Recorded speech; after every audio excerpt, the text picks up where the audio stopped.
Welcome to Lapakshi Fix It. Today we discuss Hindu editorial.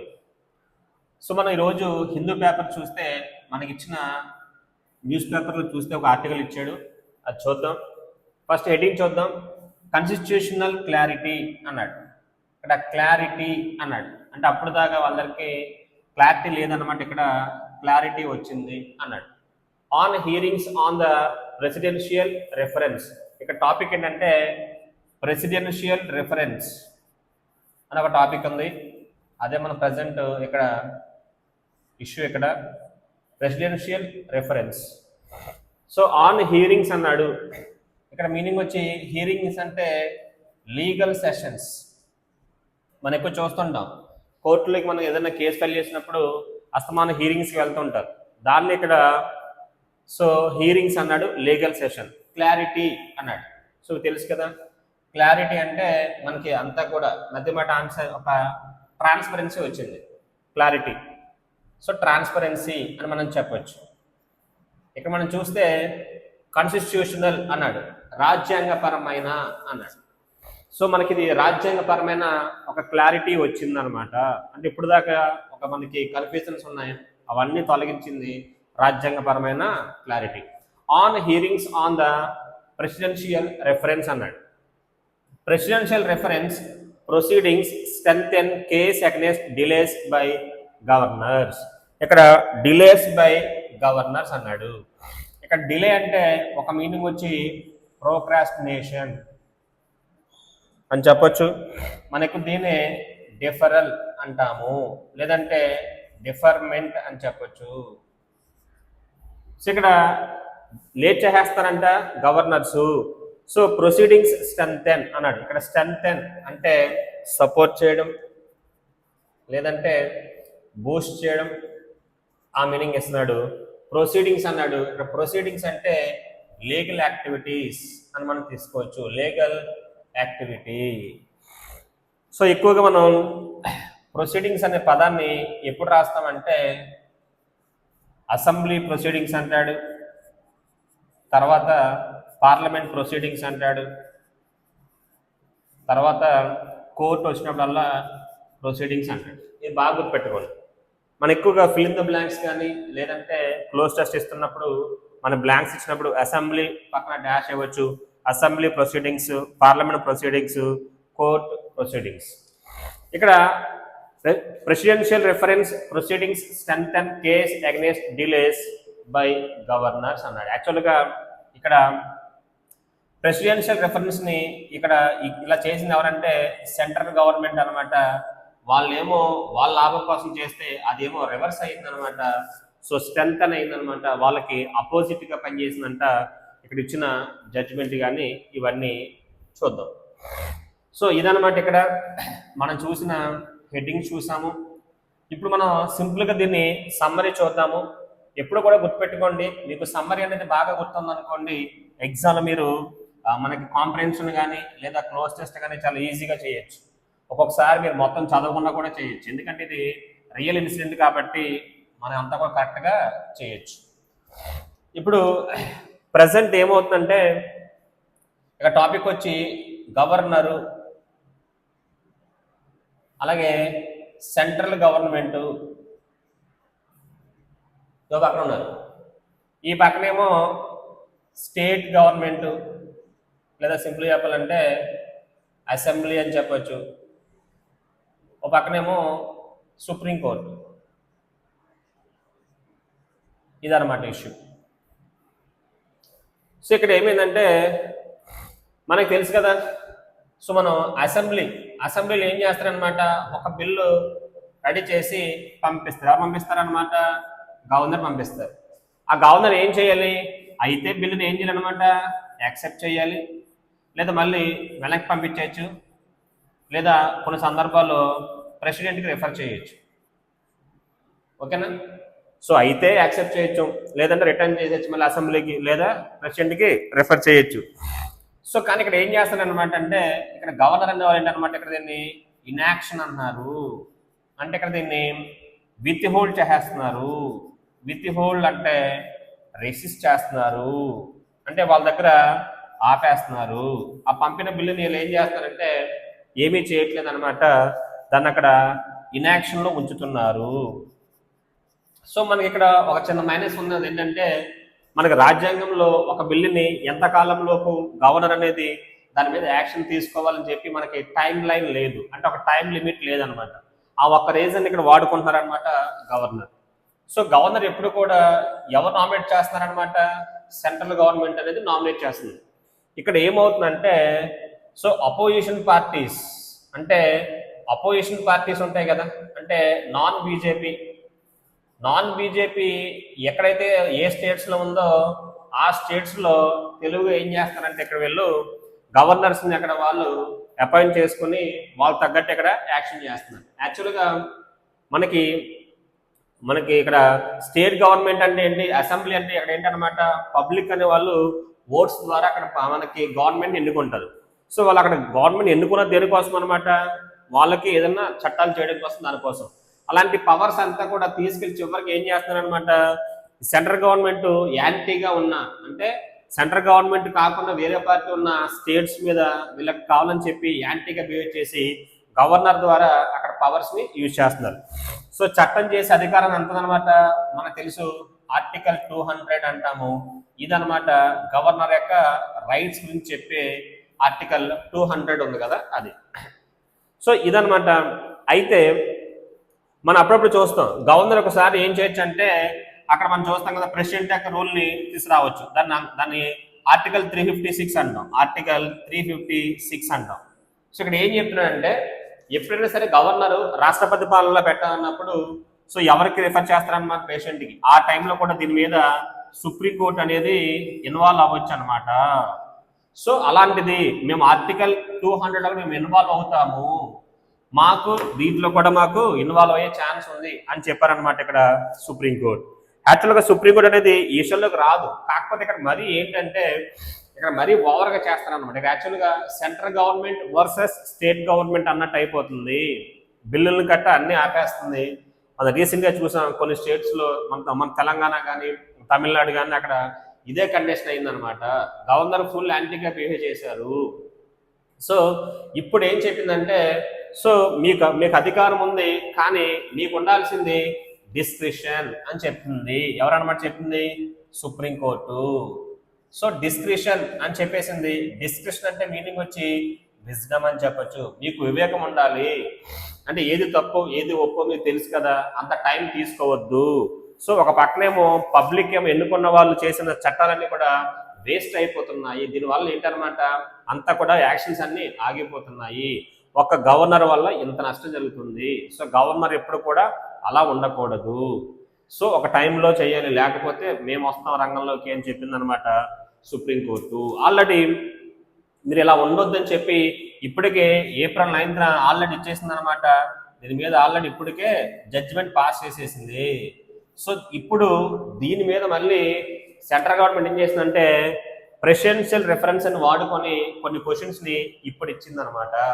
ఇప్పుడు ఎన్ని చెప్పినా already judgement వచ్చేసింది కాబట్టి ఇవన్నీ కూడా జస్ట్ ఒక అడ్వైజ్లా ఉంటాయి తప్ప గవర్నమెంట్ చేసేది ఏమీ లేదు. ఇలా చేయడం వల్ల పదే చేయడం వల్ల సెంట్రల్ గవర్నమెంట్కి మైనస్ అయిపోతుంది. ఇది ఆటోమేటిక్గా గవర్నర్కి యాంటీగా చెప్తున్నారు, మీరు కావాలలా చేస్తారని చెప్తున్నారు. ముఖ్యంగా మనం చెప్పుకున్నాం, సో అపోజిషన్ పార్టీ ఉన్న స్టేట్స్లో మీరు ఎక్కువగా బాగా డిలే చేసేస్తున్నారు, రెస్పాన్స్ ఇవ్వట్లేదు, ఇన్యాక్షన్ ఇస్తున్నారు. మీరేమీ ఎక్కువ కాదు, మీరు ఓన్లీ నామినేటెడ్ మాత్రమే. సో అసెంబ్లీ అనేది ఏంటనమాట డెమోక్రటిక్గా ఎన్నికైనది కాబట్టి వాళ్ళందరూ కూడా ఓట్స్ ద్వారా ఎన్నికయ్యారు, మీరు వాళ్ళ మీద అధికారం చెలాయించడానికి లేదు అని చెప్పి సుప్రీంకోర్టు చాలా స్ట్రాంగ్ వార్నింగ్ ఇచ్చింది. అయినప్పటికీ సెంట్రల్ గవర్నమెంట్ మళ్ళీ దాని మీద ప్రెసిడెన్షియల్ రెఫరెన్స్ అనేది ఇచ్చిందనమాట. దీనివల్ల లాస్ తప్ప లాభం లేదు, తెలిసే చేసిందనమాట. ఎవరన్నమాట ఇది, సెంట్రల్ గవర్నమెంట్. యాక్చువల్గా మనం అంటాం కదా దీని మీద మనం రివ్యూ పిటిషన్ వేసుకోవచ్చు. ఇక్కడ రివ్యూ పిటిషన్ వేయకుండా పోనీ వేరేగా మనం ఏమైనా చేయొచ్చు, క్యూరేటివ్ పిటిషన్ వేసుకోవచ్చు. అలాంటివి కూడా ఇక్కడ సెంట్రల్ గవర్నమెంట్ అనేది ఇవ్వలేదు. సో ఇక్కడ చెప్పేదంతా కూడా వాడు ఏం చెప్తున్నాడంటే సుప్రీంకోర్టు అని తీసుకున్న డిసిషన్ మంచిది అంటే మన గవర్నమెంట్ అని ఎప్పుడు కూడా ఏంటనమాట ఫెడరల్ గ్రౌండ్. ఫెడరల్ అంటే మీనింగ్ మనం ఏం చెప్తాము, స్టేట్ ప్లస్ సెంట్రల్ రెండు ఉండాలి. అంతేగాని స్టేట్స్ కున్న పవర్స్ ని మీరు తీసుకోవద్దు, మీకున్న అధికారాలతో స్టేట్ గవర్నమెంట్ లెజిస్లేచర్ ని మీరు ఏం చేయొద్దు అనమాట, వీక్ చేయొద్దు, ఓకేనా అని చెప్పింది అనమాట సుప్రీంకోర్టు. సుప్రీంకోర్టు అయితే గవర్నర్స్ కి యాంటీగా మాట్లాడుతుంది, అందరు గవర్నర్స్ కాదు, ఎవరైతే బీజేపీ గవర్నమెంట్ మాట విని ఇక్కడ అలాగా పోస్ట్ పోన్ చేసేస్తున్నారు బిల్లుని, వాటిని వాళ్ళ మీద సీరియస్ అయింది. సో ఇదనమాట ఈరోజు ఎడిటోరియల్, ఓకేనా. సింపుల్ చెప్పాలంటే central government plus governor versus state government plus supreme court అనమాట. సుప్రీంకోర్టు ఇక్కడ స్టేట్ గవర్నమెంట్స్కి పాజిటివ్గా మాట్లాడుతుంది, సపోర్ట్ చేస్తుంది. సుప్రీంకోర్టు ఇక్కడ గవర్నర్ని కానీ సెంట్రల్ గవర్నమెంట్ని కానీ ఏం చేస్తుంది అనమాట, అపోజ్ చేస్తుంది. మీరు చేసేది తప్పు, మీకు అధికారం ఉంది కదా అని చెప్పి మీరు మరీ ఎక్కువగా అంత ల్యాక్ చేయొద్దు, దానివల్ల పబ్లిక్ పాలసీస్ ఆగిపోతాయి, పబ్లిక్ ఇంట్రెస్ట్ అనేది చాలా స్లో అయిపోతుంది అని చెప్పింది అనమాట, ఓకేనా. ఇవన్నీ కూడా కరెంట్ ఈవెంట్స్, మనం ప్రజెంట్ చూస్తున్న బయట సిచ్యువేషన్ ఎలా ఉంది అందరికీ తెలుసు కదా, బీజేపీ గవర్నమెంట్ చేసిన ఆ యాక్షన్స్ ఎక్కడ చెప్పాడు. సో కాబట్టి ఇలాంటివి మనకి ఎగ్జామ్లో వస్తాయి, క్లోజ్ టెస్టెస్, కాంప్రహెన్షన్ కానీ, తర్వాత ఫిల్ ఇన్ ద బ్లాంక్స్ కానీ, ముఖ్యంగా జంబుల్ సెంటెన్స్ కానీ, సో ఇలాంటివన్నీ కూడా మనకి ఇస్తుంటాడు, ఓకే. ఇప్పుడు స్టార్ట్ చేద్దాం. సో డిస్క్రిప్షన్ లింక్ ఉంటుంది, మన గ్రూప్ టెలిగ్రామ్ గ్రూప్ ఛానల్ అక్కడ లింక్ ఉంటుంది, అక్కడ నుంచి ఈ గ్రూప్లో జాయిన్ అయ్యి పేపర్ చూస్తూ చదవండి. So first one, the hearings on the presidential reference that followed the Supreme Court judgment on April 2025 అంటే ఇప్పటికే 2025 ఏప్రిల్ 8న రిజల్ట్ ఆల్రెడీ ఇచ్చేసింది, గవర్నమెంట్ ఆల్రెడీ జడ్జ్మెంట్ ఇచ్చిందనమాట. ఆ జడ్జిమెంట్ మీద వీళ్ళు ఏం చేస్తారనమాట, ప్రెసిడెన్షియల్ రెఫరెన్స్ని మనకు ఫైల్ చేసిందంట central government. The hearings on the presidential reference that followed the supreme court judgement. గుర్తుపెట్టిన ఇప్పుడు కూడా జడ్జిమెంట్ అనే స్పెల్లింగ్లో GUDGE అని రాసిన, ఒకవేళ ఈ తీసేసిన అంటే ఈ ఉన్నా లేకపోయినా రైట్ ఆన్సరే జడ్జ్మెంట్. ఇప్పుడు సపోజ్ ఎగ్జామ్ మీకు JUDGME అంటే ఉందనుకోండి, అప్పుడు కూడా రైటే, ఓకేనా. అంటే ఈ ఉన్నా ఈ లేకపోయినా రైట్ ఆన్సరే జడ్జ్మెంట్. మనకు దీన్ని వర్డిక్ట్ అంటాము, VERDICT. అంటే ఇదివరకు ఆల్రెడీ ఇష్యూ కోర్టుకు వచ్చింది, సుప్రీంకోర్టు తీర్పు ఇచ్చేసింది, అంత అయిపోయింది అనమాట. ఇప్పుడు మళ్ళీ సెంట్రల్ గవర్నమెంట్ ఏం చేస్తుందంటే ఒక అధికారం ఉందన్నమాట, సుప్రీంకోర్టు ఇచ్చిన జడ్జిమెంట్ మీద మనకి సెంట్రల్ గవర్నమెంట్ ఏం చేయొచ్చు అనమాట, ప్రెసిడెన్షియల్ రెఫరెన్స్ని వాడుకోవచ్చు, అది వాడి వాళ్ళకున్న డౌట్స్ని వాళ్ళు సాల్వ్ చేసుకోవచ్చు అనమాట. ఇప్పుడు ఇదే చేసింది మన బీజేపీ గవర్నమెంట్. ద హీరింగ్ అన్నాడు, అందాక చెప్పుకున్నాం లీగల్ సెషన్స్ అనమాట. హీరింగ్ అంటే లీగల్ సెషన్స్, ఇక్కడ అన్ని కోర్ట్ టర్మ్స్ అని చెప్పొచ్చు. హీరింగ్ అంటే మీనింగ్ వచ్చి లీగల్ సెషన్. అందా చెప్పాము ప్రొసీడింగ్స్ అన్నాము అంటే లీగల్ యాక్టివిటీస్ అని చెప్పొచ్చు. ఇక్కడ వేరు అనమాట హీరింగ్, మనం మామూలుగా వినడాన్ని హీర్ అంటాం, అది వేరు, ఆ కాంటెక్స్ట్ వేరు, ఇది కోర్టు పరంగా మాట్లాడుతున్నాం. So, judgment on April 2025 clarifying the constitutional position on the powers of the governor and the president in providing assent to bills passed by state assemblies అన్నాడు.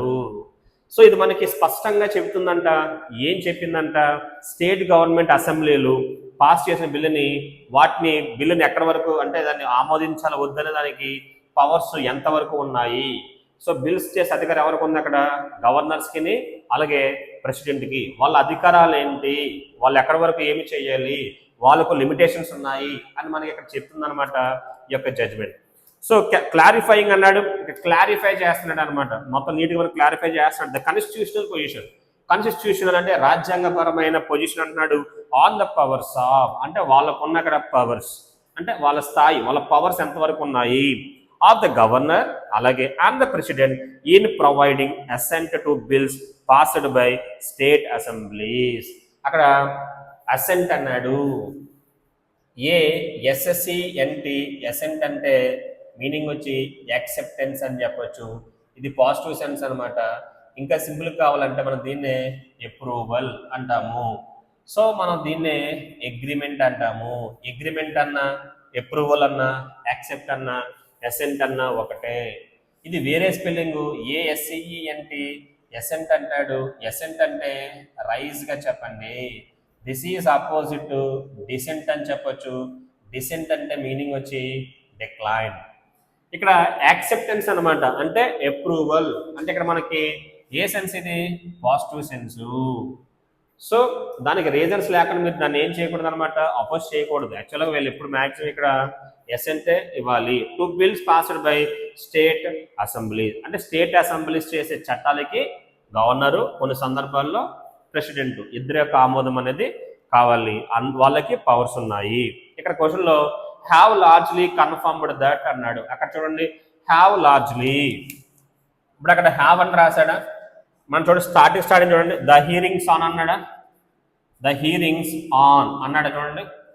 ఇక్కడ హీరింగ్స్ ఏంటనమాట సబ్జెక్టు, ఇది వెర్బు. ఇక్కడ hearings have అంటే ఇప్పుడు ఈ session అనమాట. ఈ session ఏం చేస్తుంది, కన్ఫర్మ్. ఇప్పుడు దాకా మనకు కొన్ని డౌట్లు ఉంటాయి. ఇవన్నీ యాక్చువల్లీ ఇక్కడ జనాలకి కొంత డౌట్స్ ఉన్నాయన్నమాట. ఇప్పుడు సెంట్రల్ గవర్నమెంట్ కోర్టులో ఈ యొక్క పిటిషన్ వేయడం వల్ల అందరికీ తెలిసిందన్నమాట, అందరికీ క్లారిటీ వచ్చిందనమాట. ఒక రకంగా ఏం చేస్తుంది అనమాట, సెల్ఫ్ గోల్ వేసుకుంది ఇక్కడ central government. So confirmed that governor should not indefinitely withhold assent to such bills అన్నాడు. ఇండెఫినెట్లీ అన్నాడు అంటే ఇండెఫినెట్లీ అన్నాడు. అక్కడ మీనింగ్ వచ్చి ఇన్ఫైనైట్ అనమాట, అంటే అనంతంగా. అంటే అక్కడ మీనింగ్ వచ్చి ఇలా చెప్పొచ్చు, అంటే అన్లిమిటెడ్ అని చెప్పొచ్చు. అంటే మీ ఇష్టం వచ్చినట్టు చేయడానికి లేదనమాట. ఒక టైం చెప్పాలి. ఒక టైం అంటే ఒక 3 months 4 months చెప్పాలి. అలా కాకుండా ఇన్ఫినైట్లీ అంటే అనంతం అనమాట, ఇంకెప్పుడో తెలియదు అనమాట. అప్పుడు దాకా మీరు విత్ హోల్డ్ చేయకూడదు. విత్ హోల్డ్ అంటే మీనింగ్ వచ్చి అపోజ్. విత్ రాసుకోండి, హోల్డ్ రాసుకోండి. విత్ హోల్డ్ మనం సింపుల్గా విత్ స్టాండ్ అంటాము. విత్ స్టాండ్ అంటే మీనింగ్ వచ్చి అపోజ్ అని చెప్పొచ్చు. మనకు దీన్నే రెసిస్ట్ అంటాము, సింపుల్గా డెనై అంటాము, డిఫై అంటాము, రిఫ్యూట్ అంటాము, రిఫ్యూజ్ అంటాము. ఇవన్నీ వస్తాయి. సో ఒక టైం బౌండరీ లేకుండా, అంటే అనంతంగా, అంటే ఇంకా చాలా కాలం వరకు మీరు రెసిస్ట్ చేయలేరు. Addressing the 14 questions post in the presidential reference అంటున్నాడు. అక్కడ క్వశ్చన్ చెప్పాడు, అక్కడ అడ్రస్సింగ్ అంటున్నాడు. అక్కడ అడ్రస్సింగ్ అంటే దాన్ని చర్చిస్తున్నారు. అక్కడ మీనింగ్ వచ్చి అక్కడ అడ్రస్ అంటే మీనింగ్ ఏమొస్తుంది అనమాట, డిస్కసింగ్. అంటే దాన్ని ఇక్కడ డిస్కస్ చేస్తున్నారు కాబట్టి అడ్రస్సింగ్ అంటున్నాడు. 14th క్వశ్చన్ అనమాట, pose in the presidential reference అన్నాడు. అక్కడ పోజ్డ్ అన్నాడు. అక్కడ పోజ్ అంటే మీనింగ్ వచ్చి ప్రెజెంటెడ్. ఒక మీనింగ్ వచ్చి పోజ్ అంటే మనం చెప్తుంటాము క్రియేట్ అని చెప్తుంటాము. ఈ సెన్స్లో అంటే అక్కడ సెంట్రల్ గవర్నమెంట్ ఇచ్చిన ఆ రెఫరెన్స్లో 14 క్వశ్చన్స్ ఉన్నాయంట. వాటికి ఇక్కడ ఆన్సర్ చేసిందంట సుప్రీంకోర్టు. ఇన్ ద ప్రెసిడెన్షియల్ అన్నాడు reference, the observations of the 5 judge bench largely converged. యాక్చువల్గా ఇదంతా కూడా ఒక 5 judge బెంచ్ ఉంది, వాళ్ళ ముందుకు వచ్చిందనమాట ఈ కేసు. వాళ్ళు ఏం చేస్తారనమాట, the observations of the 5 judge bench largely converged on the constitutional principles elucidated in April. So ఇక్కడ చెప్పాడు, అక్కడ లార్జ్లీ కన్వర్జ్డ్ అన్నాడు. అక్కడ ఆన్సర్ కన్వర్జ్ అంటే మనం తెలుగు అంటుంటాం ఏకతాటి పైకి వచ్చారు, అంటే ఇక్కడ అందరూ కూడా కన్సల్టేట్ అయిపోయారు, అంటే మీనింగ్ వచ్చి యునైట్ అయిపోయారు. మన సింపుల్ దీన్ని ఏమంటాం అనమాట, మ్యాచ్ అయిపోయారు. సో ఆల్రెడీ ఇదివరకే ఇచ్చిన, అంటే ఏప్రిల్ 8వ తారీఖున ఇచ్చిన అప్పుడైతే ఏమి ఇచ్చారో దానికే వీళ్ళు అక్కడ మళ్ళీ కట్టుబడి ఉన్నారనమాట. ఎలాంటి మార్పులు లేదు. వీళ్ళందరూ అక్కడ ఒకే తాటి పైకి వచ్చారు. ఆ 5 bench జడ్జెస్ కూడా వీళ్ళందరూ గతంలో చెప్పిన దాన్ని ఇక్కడ మళ్ళీ వాళ్ళు ఇక్కడ సపోర్ట్ చేస్తూ మాట్లాడుతున్నారు. అక్కడ దాన్ని చెప్పినట్టు అక్కడ సో ద అబ్జర్వేషన్స్ అంటే అక్కడ చేసిన observations of the 5 judge bench largely converged on the constitutional principles అంటున్నాడు. Elucidated in April. ఎలుసిడేట్ అన్నాడు. ఎలుసిడేట్ ELUCIDATE. ఎలుసిడేట్ అంటే మీనింగ్ వచ్చి ఎక్స్ప్లెయిన్ చేయడం. మనకు దీన్ని కాన్స్ట్రూ అంటాము. ఇంకొంచెం సింపుల్ కావాలంటే ఎక్స్ప్లికేట్ అంటాడు. ఎక్స్ప్లికేట్ అన్నా లేదంటే ఎక్స్పౌండ్ అన్నా కూడా సేమ్ మీనింగ్. ఎక్స్ప్లికేట్ అన్నా ఎక్స్పౌండ్ అన్నా కూడా కాన్స్ట్రూ అన్న ఇవన్నీ కూడా సేమ్ మీనింగ్.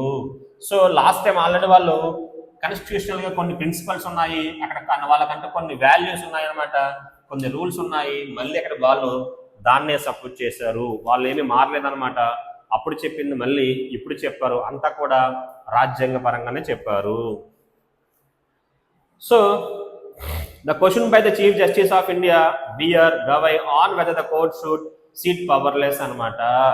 వైల్ అన్నాడు governors make competent state legislature డిఫెంట్ అన్నాడు. అక్కడ మరి 2 వర్డ్స్ అన్నాడు, కాంపిటెంట్ అన్నాడు. కాంపిటెంట్ ఇక్కడ కాంపిటెంట్ అంటే మీనింగ్ వచ్చి క్యాపబుల్ అని తీసుకోండి, సమర్థవంతమైన, క్యాపబుల్. కాంపిటెంట్ అంటే క్యాపబుల్ అనమాట, అంటే వాళ్ళ దగ్గర క్యాపబుల్ పర్సన్స్ అని చెప్పొచ్చు. సింపుల్ చెప్పాలంటే ఎఫిషియెంట్గా కూడా మనం చెప్పొచ్చు అనమాట. డీఫంక్ట్ అన్నాడు, డీఫంక్ట్ అని కూడా చెప్పాడు. డీఫంక్ట్ అడ్జెక్టివ్గా చెప్పొచ్చు. డీఫంక్ట్ అంటే అక్కడ మీనింగ్ వచ్చి ఇనాపరేటివ్ అని చెప్పొచ్చు, ఇనాపరేటివ్ అని చెప్పొచ్చు, లేదంటే డెడ్ అని, ఇంకా కావాలంటే ఎక్స్టింక్ట్ అనమాట. ప్రజలేమో ఎంతో కష్టపడి అక్కడ వాళ్ళు ఎన్నుకొని డెమోక్రటిక్గా చేసి, డెమోక్రటిక్గా ఎలక్షన్స్ జరిగి వాళ్ళు ఎమ్మెల్యేస్ని వాళ్ళని ఇక్కడ ఎన్నుకొని వాళ్ళందరూ కలిసి ఒక అసెంబ్లీ, ఒక స్టేట్ గవర్నమెంట్ మనకి ఫామ్ చేస్తే మీరు అవన్నీ తీసుకెళ్ళి వాళ్ళకన్నా పవర్స్ మీరు ఏం చేస్తున్నారు అనమాట, డీఫంక్ట్ చేస్తున్నారు. అక్కడ మనకు మెయిన్ కావాల్సింది డెమోక్రటిక్ అనమాట. ఎమ్మెల్యేస్ ఆర్ నథింగ్ బట్ ఏంటనమాట, డెమోక్రటికే కదా. వాళ్ళందరూ ఓట్స్ ద్వారా ఎన్నికయ్యారు కాబట్టి వాళ్ళకున్న పవర్స్ని వాళ్ళు వాళ్ళకి బిల్స్ చేసే అధికారం ఉంది, మీరేమో రెస్పాండ్ అవ్వట్లేదు, దానివల్ల డీఫంక్ట్ అయిపోతుంది. దీనివల్ల వాళ్ళ యొక్క కాంపిటెంట్ అంటే సమర్థత వేస్ట్ అయిపోతుంది అంటూ ఇక్కడ గవర్నర్స్ మీద నెగిటివ్గా మాట్లాడుతున్నారు అనమాట సుప్రీంకోర్టు జస్టిస్ అక్కడ. So the court should SIT powerless అనమాట, అంటే మీరేమో అలా చేస్తున్న దీన్ని పవర్లెస్ చూస్తాలా, అక్కడ మేమేమో కోర్ట్స్ ఉన్నాము, మీ సుప్రీంకోర్టు ఉంది, మేమేమో పవర్లెస్ మీరు చూస్తుండాలా, మీ ఇష్టం మీరు చేస్తున్నారనమాట. అప్పుడు మేమైతే చూస్తూ ఊరుకోమన్నమాట, మేమైతే జోక్యం చేసుకుంటాము అని చెప్పిందనమాట సుప్రీంకోర్టు. మీ పని మీరు కరెక్ట్గా చేస్తే మేము మధ్యలోకి ఎంటర్ అవ్వమన్నమాట. మీరు మీ పని చేయట్లేదు, ఇక్కడ అంత డెమోక్రటిక్గా లేదు కాబట్టే మేము రావాల్సి వచ్చింది. ఇలా చేస్తే కోర్ట్స్ అనేవి ఎస్పెషల్లీ సుప్రీంకోర్టు అనేది మాత్రం చూస్తూ ఊరుకోదు అని చెప్పి లైట్గా వార్నింగ్ ఇచ్చిందనమాట. Sit powerless while governors may competent state legislature defunct అన్నాడు. Echoed the core concern in April judgement. Echoed అక్కడ ఎకోడ్ అంటే మీనింగ్ వచ్చి వెర్బ్, అక్కడ మీనింగ్ వచ్చి అక్కడ ఏం చెప్తారంటే రిపీట్ అని చెప్పండి.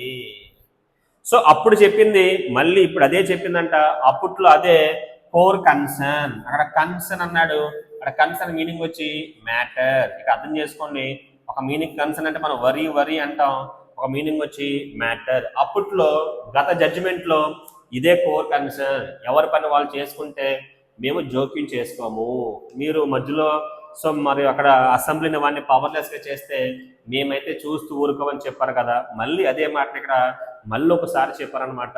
ఒకసారి అక్కడ ఏంటనమాట రిపీట్ చేసి చెప్పారు, చెప్పిందని మళ్ళీ చెప్పారు అక్కడ. దానికి దట్ ఈస్ కాల్డ్ ఆన్సర్ ఏమన్నా సింపుల్గా ఇటరేట్ అని చెప్పొచ్చు, అంటే రీఇటరేట్ అని కూడా మనం చెప్పొచ్చు, అంటే సేమ్ మీనింగ్ అనమాట.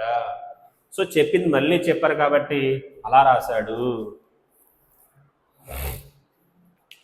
That constitutional offices cannot paralyze democratic governance through inaction. So అటు చెప్పాడు అనమాట. మీరందరూ ఏంటంటే దాట్ కాన్స్టిట్యూషనల్ ఆఫీసెస్ అంటే రాజ్యాంగపరమైన ఆఫీస్ అనేవి cannot paralyse.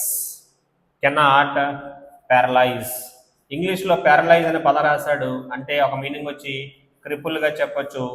Cripple nothing but answer, మనం దీన్నే ఇంజూర్గా చెప్పొచ్చు, ఇంకా మీరు కావాలంటే డిజేబుల్గా కూడా చెప్పొచ్చు. సో రాజ్యాంగబద్ధంగా ఏర్పడిన ఆఫీసులు అనేవి డెమోక్రటిక్, మీరు ఏం చేయకూడదు అనమాట, ప్యారలైజ్ చేయకూడదు. మీరు వాళ్ళకి సపోర్ట్ అవ్వాలి తప్ప మీ వల్ల వాళ్ళు ఎప్పుడు కూడా సో బాధపడకూడదు, మీ వల్ల వాళ్ళు ఎప్పుడు కూడా లాస్ అవ్వకూడదు అని చెప్పి దాన్నే సింపుల్గా కెనాట్ ప్యారలైజ్ డెమోక్రటిక్ గవర్నెన్స్.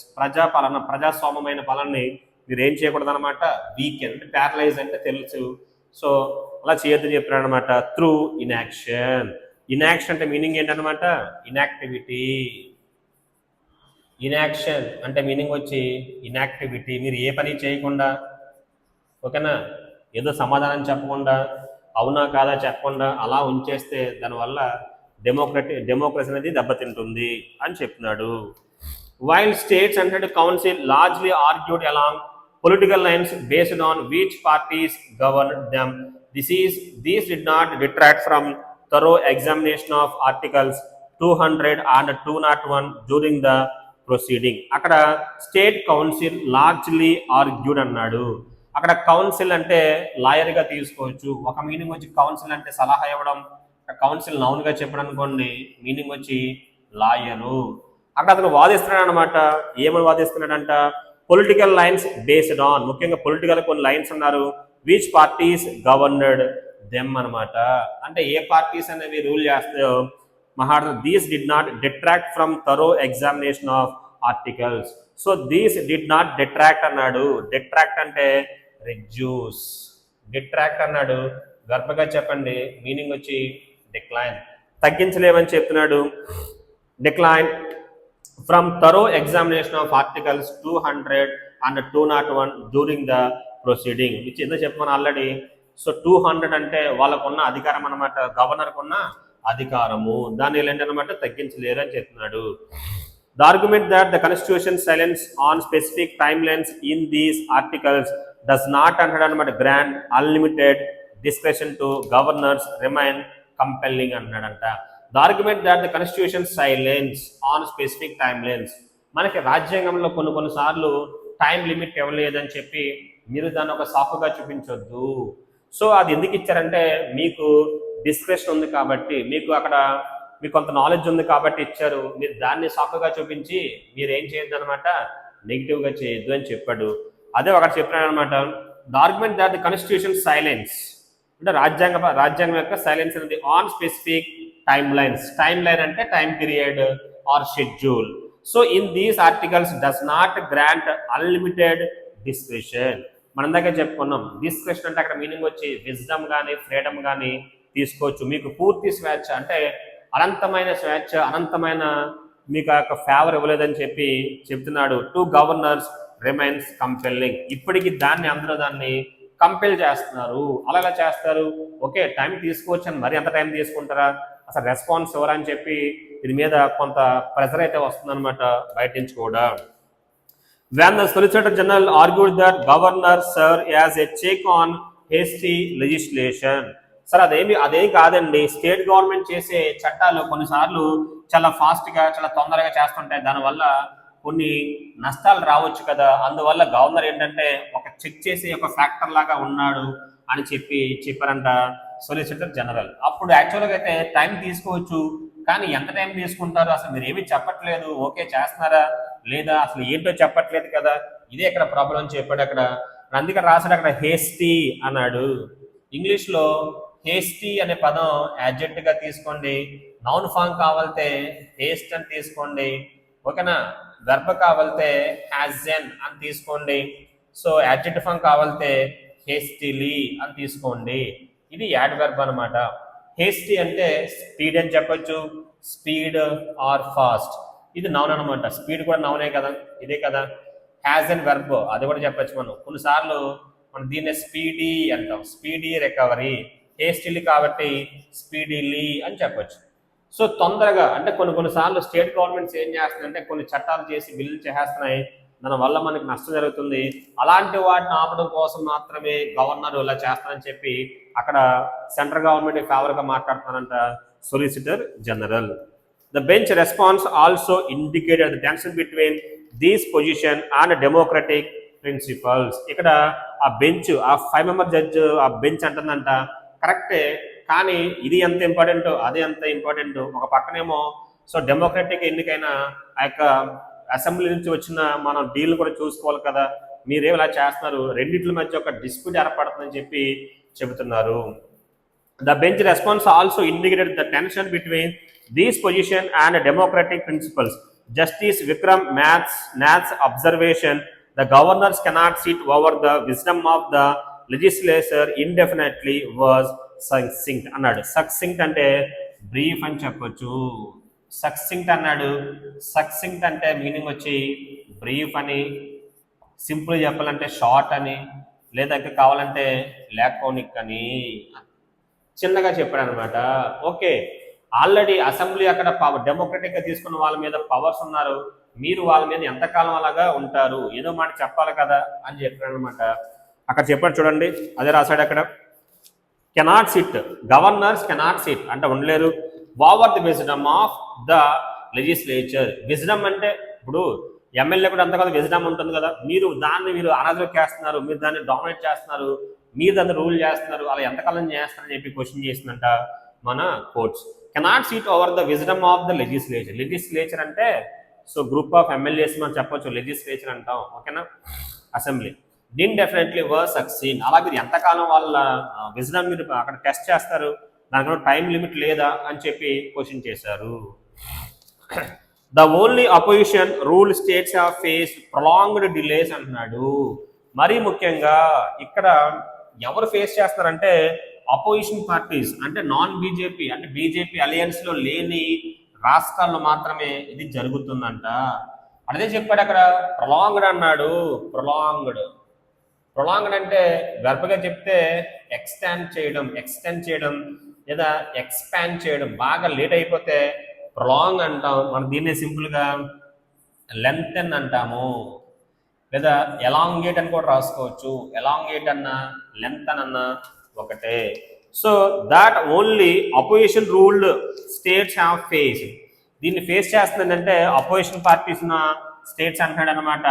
అక్కడ ఫేస్ అన్నాడు, ఫేస్ వెర్బ్గా చెప్పండి, మీనింగ్ వచ్చి విట్నెస్ అని చెప్పొచ్చు. మనకు దీన్నే అండర్గో అంటాము, ఇంకా కావాలంటే ఎక్స్పీరియన్స్ అంటాము.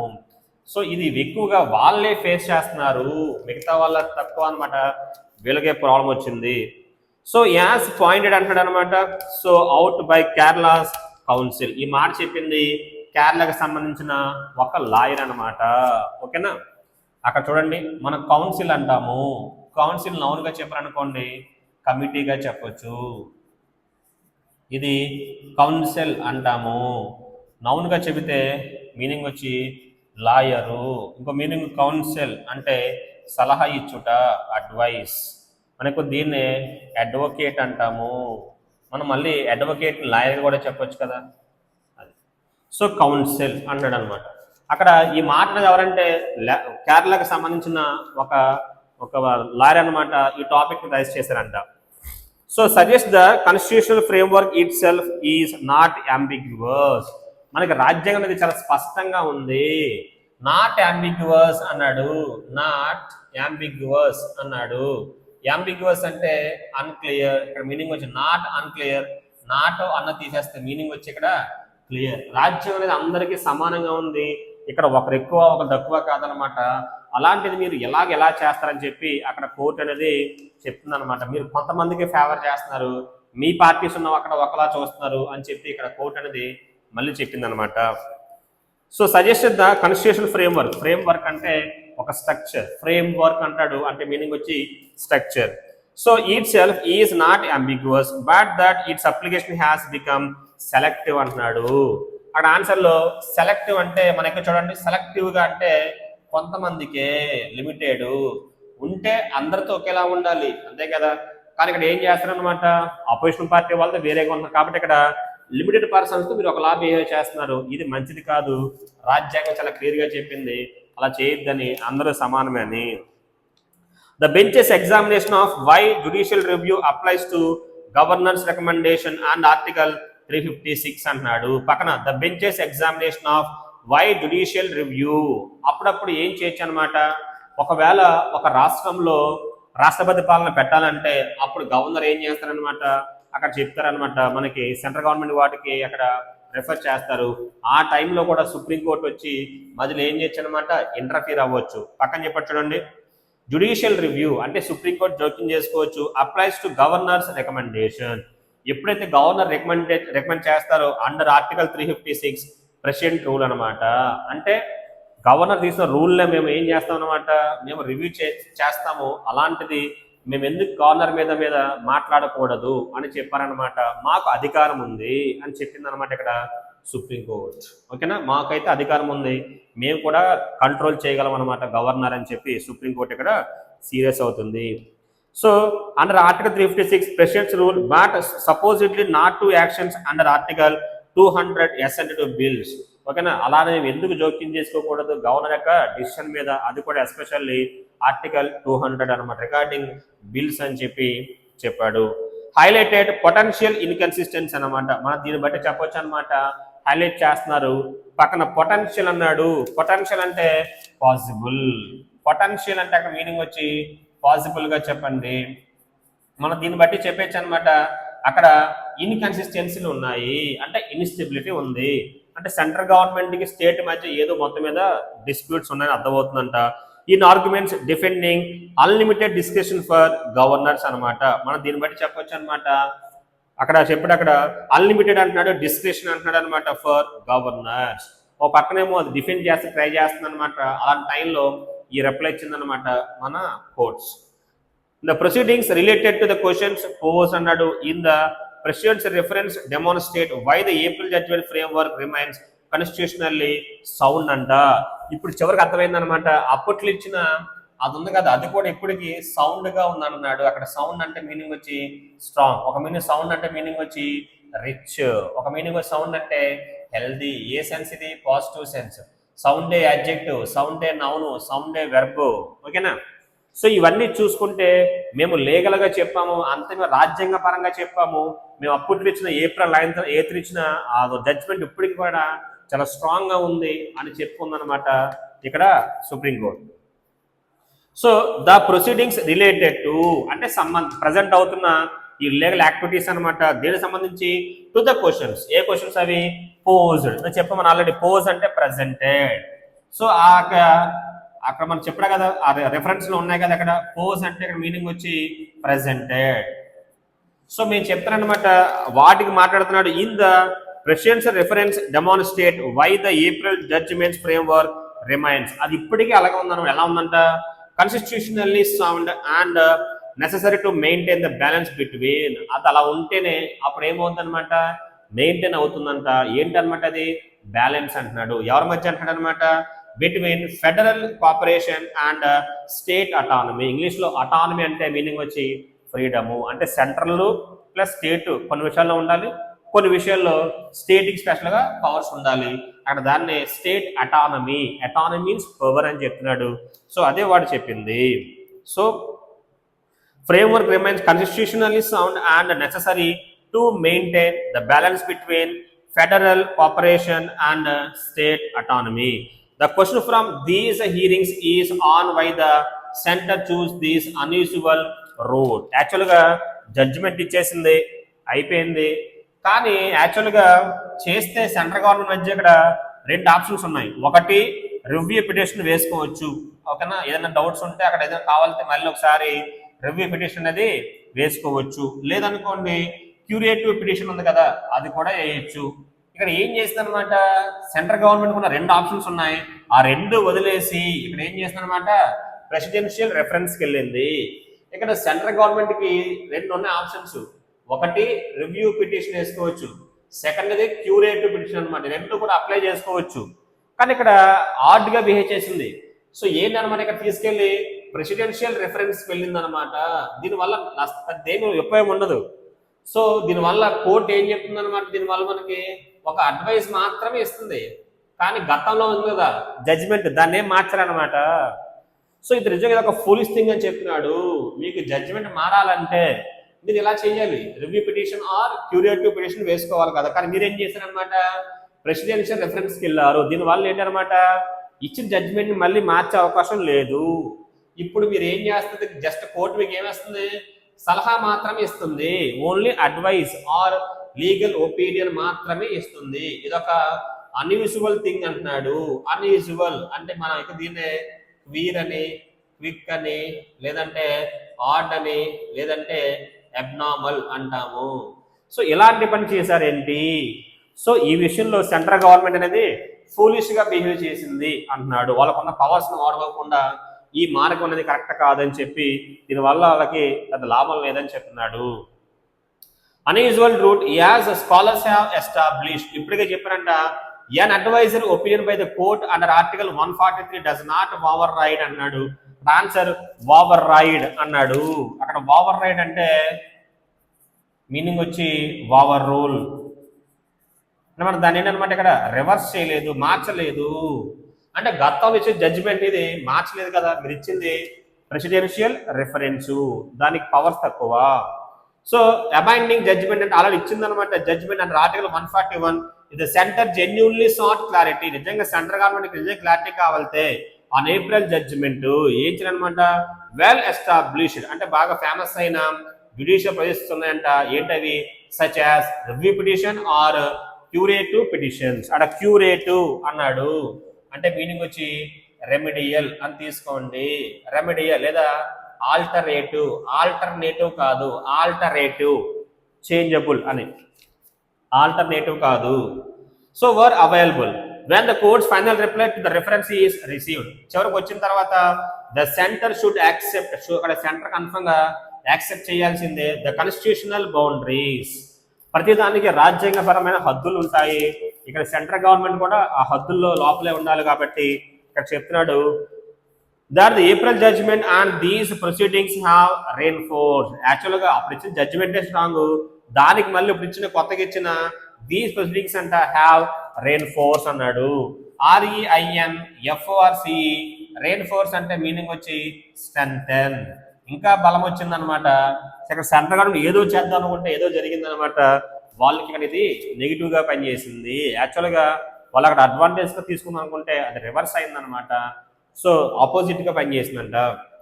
సో పర్స్యూ పవర్స్ అన్నాడు, rather than reinforce rather than continue to pursue powers. అదేమనుకుంది యాక్చువల్గా గవర్నర్స్ పవర్స్ ఇంకా కంటిన్యూ చేద్దాం అనుకుంది. అక్కడ ఓడ్ రాశాడు పర్స్యూ, PURSUE పర్స్యూ అన్నాడు. పర్స్యూ అంటే మీనింగ్ వచ్చి కంటిన్యూ అని చెప్పొచ్చు. పర్స్యూ అంటే continue. So pursue powers that would alter the delicate అన్నాడు. అక్కడ డెలికేట్ అంటే మీనింగ్ వచ్చి సున్నితమైన, అక్కడ డెలికేట్ అంటే సున్నితమైన తీసుకోవాలి, అంతేగాని వీక్ అని కాదు. డెలికేట్ అంటే చాలా సాఫ్ట్ అని, తెలుగులో సున్నితమైన ఆ మీనింగ్ అనమాట. So delicate federal balance that the constitution has established. Central government ఉండాలి, స్టేట్ ఇద్దరు ఉండాలి, అంతేగాని ఏకపక్షంగా ఉండకూడదు. ఇదనమాట మనం చెప్పిన editorial. So central government governors ద్వారా స్టేట్ గవర్నమెంట్స్ మీద రివెంజ్ తీర్చుకుంటుంది. సో అలా చేయడం వల్ల దీంట్లోకి సుప్రీంకోర్టు రావాల్సి వచ్చింది. సో మీకు అంత అధికారం లేదు, మీకు టైం బౌండరీ ఉండాలి అని చెప్పింది అనమాట. సో ఇదనమాట ఈరోజు చేసి ముఖ్యంగా అపోజిషన్ పార్టీస్ ఉన్న స్టేట్స్లో మరీ ఎక్కువగా ఉందన్నమాట ఈ బయాస్. రాజ్యాంగం అందరికీ సమానంగా ఉంది కాబట్టి ఇప్పుడు కూడా మళ్ళీ అప్పుడు చెప్పిన జడ్జిమెంట్ని ఇక్కడ మళ్ళీ సపోర్ట్ చేస్తూ మాట్లాడుతుంది అనమాట. సో ఇది ఓకేనా present issue. First question, which of the following issues is highlighted in the passage regarding governors powers. So అక్కడ ఇష్యూస్ ఏంటని అడుగుతుంటే పవర్ సంబంధించి గవర్నర్కి. గవర్నర్ షుడ్ నాట్ ఐడెంటిఫైడ్ అన్నాడు, ఇండెఫినెట్లీ విత్ హోల్డ్ అసెంట్ అనమాట, అంతే కదా. మరి ఒక టైం పీరియడ్ లేకుండా చేయకూడదు. గవర్నర్స్ క్యాన్ ప్యారలైజా, ప్యారలైజ్ చేయొచ్చా చేయకూడదా? గవర్నర్స్ క్యాన్ ప్యారలైజ్ చేస్తున్న డెమోక్రటిక్ గవర్నెన్స్ అది కూడా చెప్పాడు. గవర్నర్స్ హ్యావ్ అబ్సల్యూట్ డిస్క్రిప్షన్ లేదు, అక్కడ అబ్సల్యూట్ ఏం కాదు, వాళ్ళకి కొన్ని లిమిట్స్ ఉన్నాయి. Both 1 and 2 best option B. Second question, why does the passage say judicial review applies under article 356 but supposedly not under article 200? ఎందుకు అలా అన్నాడు? So to highlight selective application of constitutional provisions, right answer. To show inconsistency in arguments defending governor description. ఓ పక్కన అక్కడ government తరఫున మాట్లాడుతున్నాను కదా, వాళ్ళకి కౌంటర్ ఇచ్చారు. టు గివ్ గవర్నర్స్ మోర్ పవరా కాదు, 1 and 2 best option B. Question number 3, according to the passage, which of the following statement is true about the court's advisory opinion of under article 143? It overrides abiding లేదు, ఇది overwrite చేయలేదు. It is mean to clarify, only clarify మాత్రమే చేస్తుంది, not override. ఇచ్చిన judgment ఇక్కడ మార్చలేరు, reverse చేయలేరు. So best option B, B is the right answer. Fourth question, which of the following statement is false అన్నాడు, wrong sentence కావాలంట. Only opposition rule state have face, right answer ఇది కరెక్ట్గా చెప్పాడు. ఇదే మనం చెప్పింది లోపల సెంటెన్స్ లో. Governor's inaction can make state legislature, correct, ఇది కూడా గవర్నర్ చేసే పనుల వల్ల అక్కడ డిఫంక్ట్ అయిపోతుంది అన్నాడు. Solicitor general argued that the center should ignore democratic principles, అలా చేయకూడదు కదా, సో నిజంగా చేసి చెప్పకూడదు కదా. So best option 3 is the right answer. C is the best option. What is the tone of the passage? Humorous అంటే ఫన్నీగా ఉందా, బి లాడేటరీ అంటే ప్రైజ్ మెచ్చుకునే విధంగా ఉందా, స్పెక్యులేటివ్ రోమర్గా ఉందా, అనలైటికల్ ఒక మొత్తం అనలైటికల్గా ఉందా, బెస్ట్ ఆప్షన్ అనలైటికల్ మొత్తం అనాలిసిస్ చేస్తున్నాము, విట్రోలిక్ అంటే క్రిటిసైజ్ చేస్తున్నారు, క్రిటిసైజ్ చేయట్లేదు అనలైజ్ చేస్తున్నారు, ఇది ఒప్పు ఇది తప్పదు, బెస్ట్ ఆప్షన్. సో అక్కడ చెప్పండి, అక్కడ డి చెప్పండి, D is the right answer. Next question. So which are the following అని అనమాట, విచ్ ఆర్ ద ఫాలోయింగ్ ఏంటి అక్కడ, సో డెలికేట్ అన్నాడు, డెలికేట్ ఒక మీనింగ్ వచ్చి ఏం చెప్పాను అనమాట, సాఫ్ట్. సో ఇక్కడ రొబస్ట్ ఏమవుతుంది, opposite, best option fragile. Fragile అంటే అక్కడ వీక్ అని చెప్పొచ్చు, మీకు తెలిసిందే. కాంప్లెక్స్ అంటే ఒక మీనింగ్ వచ్చి, కాంప్లెక్స్ అంటే మల్టిపుల్ అని చెప్పొచ్చు, ఒక మీనింగ్ వచ్చి కాంప్లెక్స్ అంటే డిఫికల్ట్ అని చెప్పొచ్చు. నథింగ్ బట్ కాంప్లెక్స్ అంటే కాంప్లికేటెడ్, లైక్ కాంపౌండ్ అంటే ఎక్కువ ఉన్నాయి ఆమె. సో పవర్ఫుల్ తెలిసిన వాడే. నెగ్లిజిబుల్ అంటే అన్ఇంపార్టెంట్ ఆర్ ఇన్సిగ్నిఫికెంట్ అని చెప్పొచ్చు. Question number 7, which are the following is the main purpose of the precious reference to proceedings according to the passage, to give governors unlimited powers కాదు, to strengthen case against delays in providing assent. ఓకేనా, the best option ఎక్కడ వస్తుంది అనమాట, B is the right answer. 8th question, assent అంటే acceptance, best option B approval. Objection కాదు, ఏలో చెప్పిన objection, సిలో చెప్పిన రిజెక్షన్ రెండు ఒకటే. ఈలో కూడా చెప్పండి డిసెంట్ అని సరే, డిసెంట్ అది కూడా సేమ్. డిసెంట్ అన్న కూడా మీనింగ్ వచ్చి అబ్జెక్షన్. డిలే అంటే లేట్ చేయడం తెలుసు, డిలే అంటే ఆలస్యం అయిపోవడం, ప్రోకాస్టినేషన్ అంటాం, procrastination. So best option B. Next question, indefinitely అంటే ఒక టైం లేకుండా, టెంపరీయా కాదు, పర్మనెంట్ వచ్చి అనకూడదు, వితౌట్ ఏ ఫిక్స్డ్ లిమిట్ ఒక లిమిట్ టైం లేకుండా, నిరంతరాయంగా అంటాం. క్విక్లీ రేర్లీ కాదు, బెస్ట్ ఆప్షన్ సి. సెలెక్టివ్ అంటే లిమిటెడ్ కొంతమందికి మాత్రమే. ర్యాండమ్ అన్నాడు తెలుసు, ర్యాండమ్ అంటే డిజార్డర్గా తీసుకోవడం. బయాస్ అంటే తెలుసు కదా, పార్షియల్. ఇన్క్లూజివ్ అందరిని కలుపుకెళ్ళడం, ఇన్క్లూజివ్ అంటే మీనింగ్ రాసుకొని కావాలంటే కాంప్రహెన్సివ్, ఇంక్లూజివ్ అంటే అందరితో పాటుగా, ఇంద రాసింది కొంతమందికి limit, best option C. Restricted క్వశ్చన్కి ఏమవుతుంది అనమాట, ఇది ఈక్వల్. డెలిబరేట్ అంటే ఒక మీనింగ్ వచ్చి, అక్కడ చూడండి డెలిబరేట్ అన్నాడా, ఒక మీనింగ్ వచ్చి ఇంటెన్షనల్ అని చెప్పొచ్చు. ఇదే వెర్బ్గా చెప్తే డెలిబరేట్ అంటే మీనింగ్ వచ్చి ఆలోచించుట, థింక్ అని చెప్పొచ్చు. సో అక్కడ బెస్ట్ ఆప్షన్ వచ్చేసరికి, so best option C is the right answer.